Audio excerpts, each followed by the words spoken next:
Before blood ever touched its waters, Udemili River was the pride of Umuoka village. It curved gently like a woman's waist, calm and patient, flowing past farmlands and clusters of mud houses roofed with rusted zinc.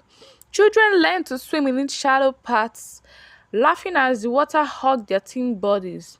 Women came at dawn with clay pots balanced on their heads, gossiping softly while the mist still rested on the surface of the river.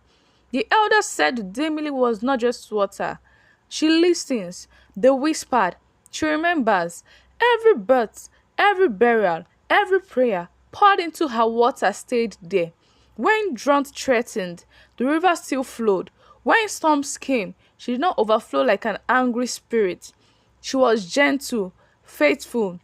Among those who loved the river most was Nnenna, a young woman with tired eyes and a smile that refused to die. She fetched water every morning, singing old folk songs her mother taught her before death took that mother away. Nnenna believed the river could hear her pain. Nnenna was a widow at 24.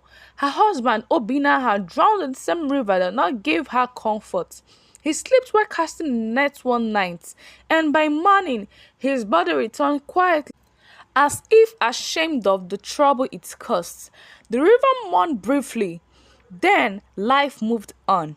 But Nena remained frozen in that moment, with a baby boy strapped to her back and a farm small to feed them. She carried sorrow like a second shadow. Each evening she sat by the river bank, feet dipped in the cool water, whispering, Udemili, help me raise my son. Don't let him suffer. The river answered only with soft ripples. Joy returned briefly during the New Yam festival. Drums thundered, masquerade danced, dust rising under their feet. For once, laughter defeated hunger. Palm wine flowed freely and elders praised the ancestors. Nena cooked yam porridge and shared it with children who hovered around her hut. Her son Chibuzo clapped his tiny hands, his eyes bright like he had never known pain. That night, the moon reflected fully on Udemili's surface. The river glowed silver, beautiful and whole. No one knew it was the last time it would look that way. At dawn, when the first woman arrived with her clay pots, she screamed. The river was no longer clear.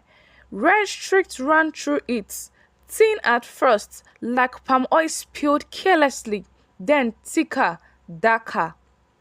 The water smelled of iron. Fish